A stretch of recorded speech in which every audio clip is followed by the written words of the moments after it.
Have you ever caught yourself thinking, I've become the woman I was always afraid to be, a woman who's stuck in the past, afraid, lost in a relationship that slowly erases her. And then everything falls apart. The pain hits so hard it knocks the air out of your lungs. But somewhere, deep inside, there's a flicker, a sense that maybe, just maybe, this is a chance to begin again. This video isn't just about a heartbreak, it's about transformation. And if you are at rock bottom right now, know this isn't the end, it's the beginning. My name is Natalia, I'm a psychologist and coach, and today I will help you see how this dark moment is actually a jackpot life offered you.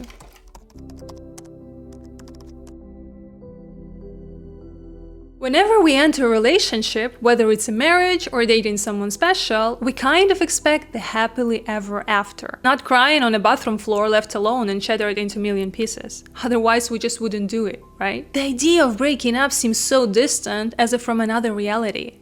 So when the breakup does walk into the door, we do our best to avoid it. Not to lose something meaningful and important. Not to face the pain of a broken heart.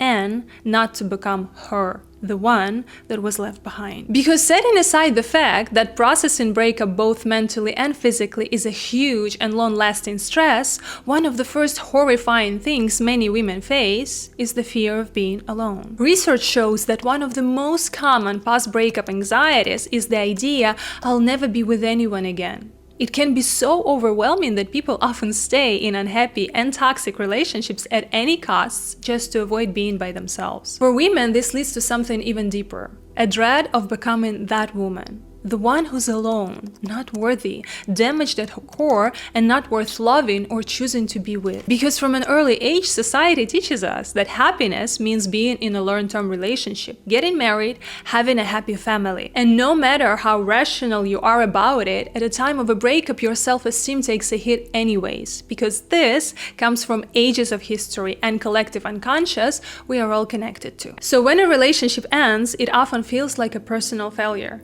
As if we couldn't have handled what other people handle, as if we've lost and the whole world sees it and judges us for our incompetence.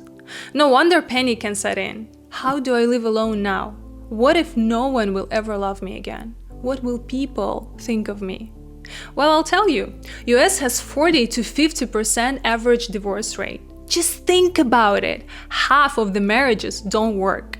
It only makes sense this percentage is even higher with dating before the vows. In some countries, this rate is even higher. But also keep in mind all those people staying in relationships just to keep the facade, not because they actually want to be with their partners. So looking through this lens and knowing that every other person has experienced what you are going through right now, I hope helps you see that you aren't a failure, although it may not feel this way yet. I'm also here to tell you that these feelings are natural and temporary. The pain, the sense of loss are parts of the grieving process. When we lose someone we were deeply connected to, it only makes sense we need time to adjust, sometimes a lot of time. The sadness, the emptiness, the loneliness, they hit the hardest in early weeks and months, but gradually they do fade. What matters throughout this journey is keeping in mind that being alone doesn't mean being unhappy. As Coach Susan Russo writes, loneliness is a disguised opportunity for mental, emotional, and spiritual growth. When you become emotionally self-reliant,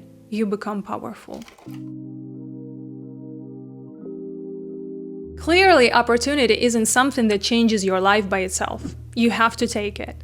And at the bottom of loneliness, it isn't easy to do. But what if I told you there is no need to fight? Turning pain into growth does take time. You cannot just power through heartbreak. This culture of move on already and don't dwell on it is not only unrealistic, it is harmful. Pretending we aren't hurting is creating even more pain, as on top of abandonment by your partner, and yes, you can still feel abandoned even if you initiated the breakup yourself. So pretending you are fine when you aren't is abandoning yourself. This hurts 1,000 times more. Everyone needs space to grieve, to feel the shock, the anger, the sadness, the guilt. I often advise my clients to imagine these feelings as waves. They come and go. and you just let them be. Feeling another wave is coming, shift the focus to it, observe it, don't resist.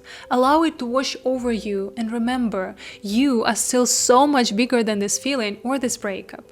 You are a wonderful, amazing, beautiful human being that deserves all the best in this life. And to be able to allow it, just needs to let the feelings do their job.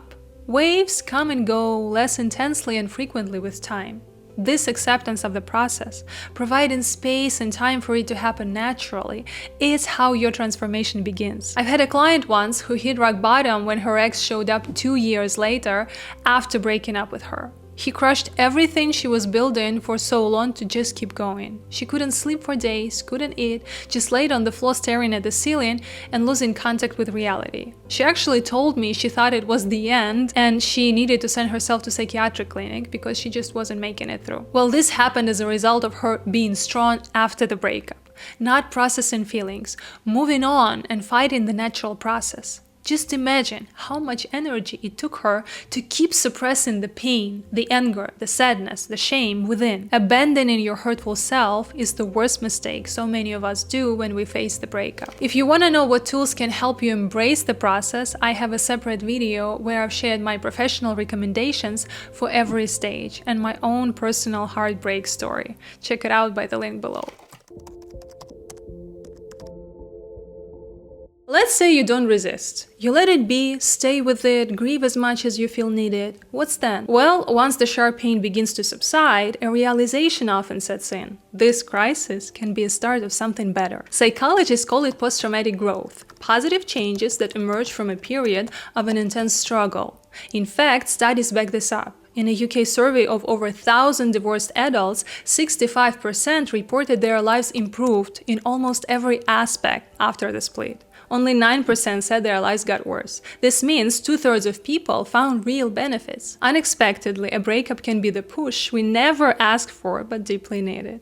Our old life falls apart, and instead of patching it back together with the same habits, we're given a blank canvas. That fresh start can lead to a more conscious, fulfilling way of living. I'll share how I've benefited from my heartbreak a little later. For now, let's look at a few of the positive changes you can potentially experience after your painful breakup.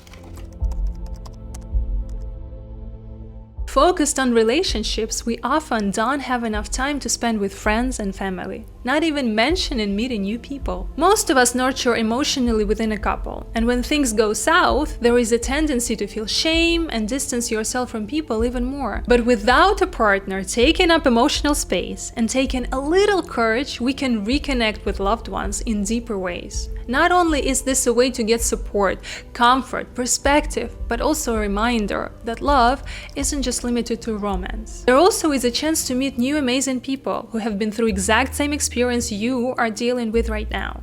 Join the community, attend theme events. Not only does it help you heal, but opens new facets to relate to others, creating a solid foundation for sincere friendships. Once you have the profound support system, your recovery skyrockets. You find yourself fulfilled more than ever before and start shifting your focus regarding dating in general.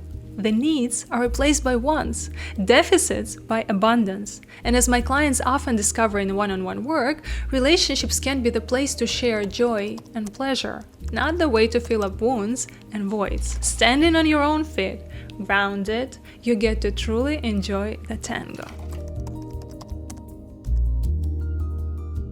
When you are no longer focused in a relationship, you gain time and energy to explore hobbies, passions, or dreams that were long shelved. Some travel, some create art, some go back to school. Elizabeth Gilbert, for example, famously turned her post-breakup journey into the memoir Eat, Pray, Love, and personally, I adore it. This may not feel this way now, but years later, you might remember this time as the start of a new, creative chapter of your life. For example, a client of mine discovered that what she truly wanted to pursue was singing. She had this passion and ambition, she even had the skills, but due to criticism around, gave up on her dreams. Instead, she wanted the perfect relationship to replace this longing inside. And no relationship can do that, even the perfect one. This realization set her free and brought a lot of power to create her reality as she desires. We often substitute concepts, going for top achievements when in fact we just want to feel respected. validated, or attracting a lot of attention, because this is the way we feel loved. Seeing it does take some insight. So I invite you to openly ask yourself, what is it that I truly want to have to be happy? Write this down, spend some time free writing everything that comes to your mind. And when you do have a list of those desires, ask yourself another question. What will it mean to me, about me, when I have it? Breakup is a major stress, putting a lot of pressure on all the systems in your body. Ignoring it might lead to emotional burnout, somatic problems, depression, and real illnesses. I've shared how severely I was affected in the video by the link below. It also provokes all sorts of compensations like addiction to alcohol, smoking, drugs, work addiction. All of these create even more problems for your health. So, taking matters in your own hands and starting to exercise self-love by taking care of the body is your best shot. Maybe you will not feel like it at first because breakup also drains you on all the levels. But building a routine and implementing it daily, step by step, is the smartest strategy, because to process the pain, body needs proper fuel. This means sports, food, calming your mind, fresh air, breathing exercises, daily regimen that will get your hormones balanced. Personally, I've resisted this for too long, doing a lot of psychological work and not having a system in place to nourish my body. My food choices were random, although I don't eat junk food and almost don't drink alcohol, but the regimen was very fluid and this affected my progress a lot. I honestly regret not diving into it earlier. On top of nourishment and revival, it's also a great time for a glow up. New haircut, better wardrobe, photo shoots, exciting experiments that reflect your inner shifts. These seemingly small actions balance your emotions, make you stronger, and bring back the sense of control and confidence.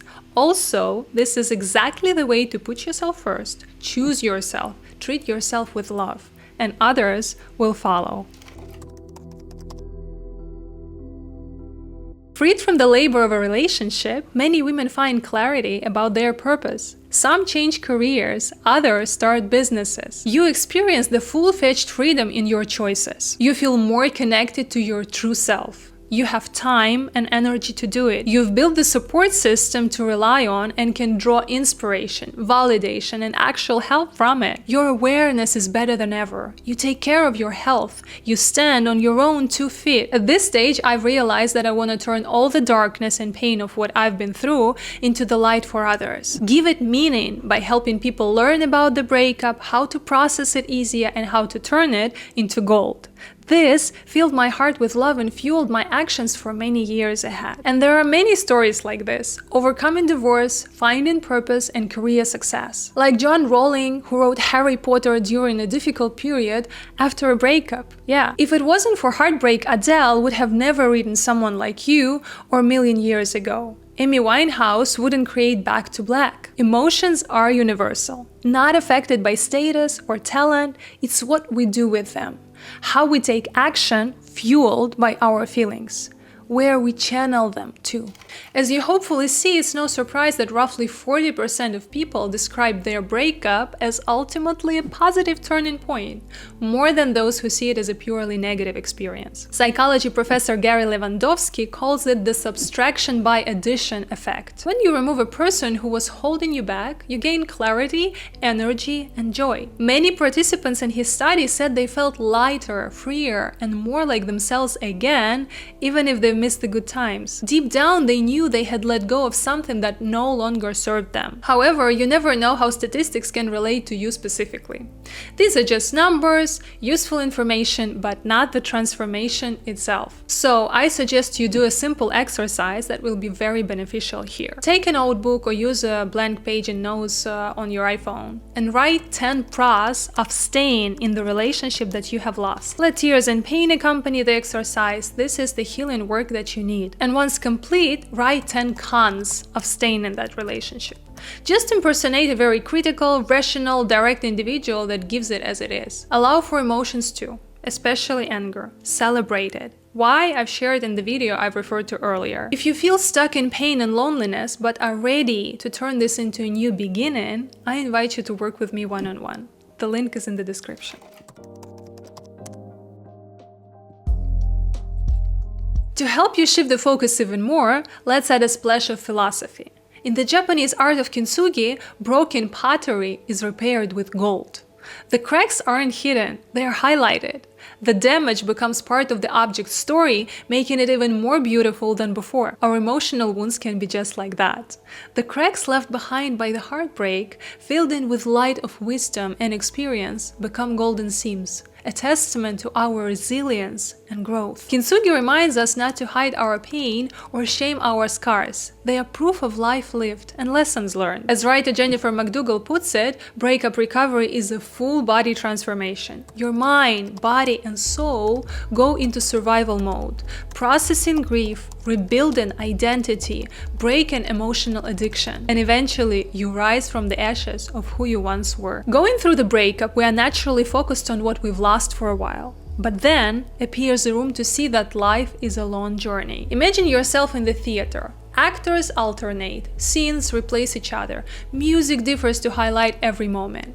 Everything changes. And there is only one constant. It's you, the viewer. Adventure We Call Life also has only one constant. And again, it's you. People come and go, jobs are changed, locations moved, especially nowadays. But you are there all the time, participating in all the excitement with the full-scale emotional magnitude. This is living life, experiencing it, trying out different things, allowing them to affect you, transform you as part of the journey. There is this concept I fell the victim of too. It's convincing you to work on self-development, become better, stronger, focus, and discipline. But as I told you before, that in order to process the breakup, you don't need to make an effort. Instead, you need to stop resisting and let the process do its work through you. Same goes for life. Pronounced self-development isn't a separate process. It's actually happening if you go through life allowing yourself to be transformed. Not resisting, not staying stuck, not avoiding the experience.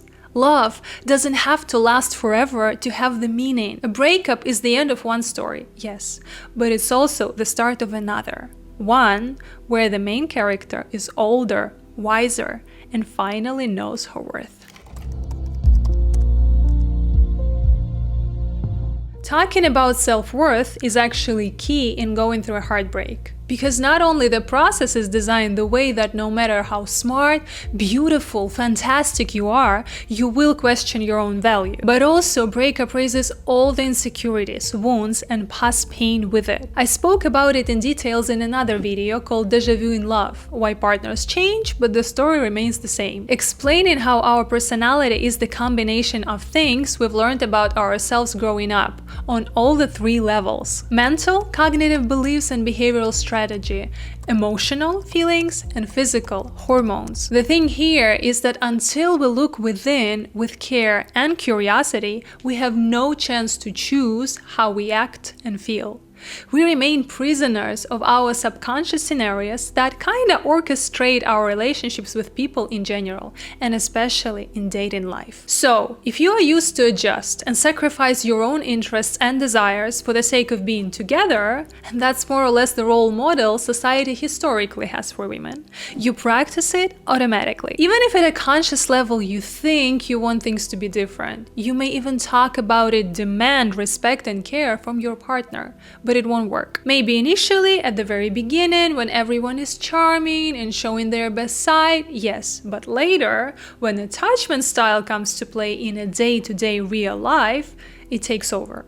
And I'm not trying to scare you or set it in stone. I want you to see that solitude is your wonderful chance to rediscover who you really are. Align your subconscious with your true needs and desires. Upgrade the software, so to say. As children, we basically have two main needs: to be ourselves and to be taken care of. And each one of us is the unique expression of the compromise between the two, dependent on how much you needed to give up on yourself to stay accepted by your caregivers growing up. Some of us fully replaced what they wanted, needed, and accepted with that from their parents, erasing natural personality to survive, substituting their own unquestionable value with the value they got in relationships. Do you see where I'm going with this?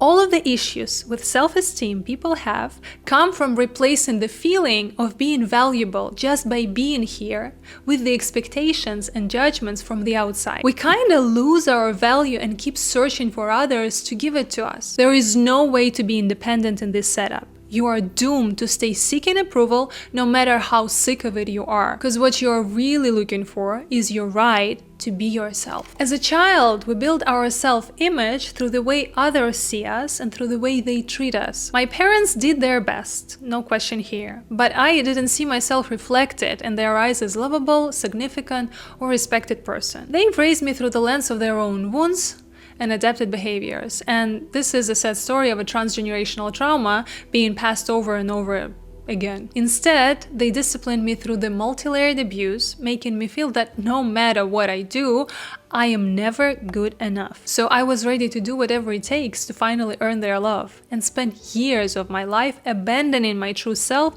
hunting one achievement after the other to finally prove my worth, and of course, continuously failing. Because the problem wasn't at my end, yet I wasn't aware neither of that, nor of what I was really fighting for. I just faced a lot of disappointments in relationships with people in general. Rejection, abandonment, betrayal, over and over again, which fueled me even more to look for the way to fix it by fixing myself, because I subconsciously believed I was the problem. This was my pattern on repeat until I met him. He treated me with love and support, cared for my feelings, never abused in any way. I felt loved, and it was really strange and kind of scary at first. But then I blossomed into the full, standalone, most beautiful version of myself that I've always felt hidden within. Happy version, wholesome, burning with life. And yet there was one nuance. That was how I felt with him, not just by myself. So I've realized this is how I want to be, consciously, every day, not dependent on anyone, not looking for that reflection in his eyes to have my permission to shine. Then we broke up, and it crushed me.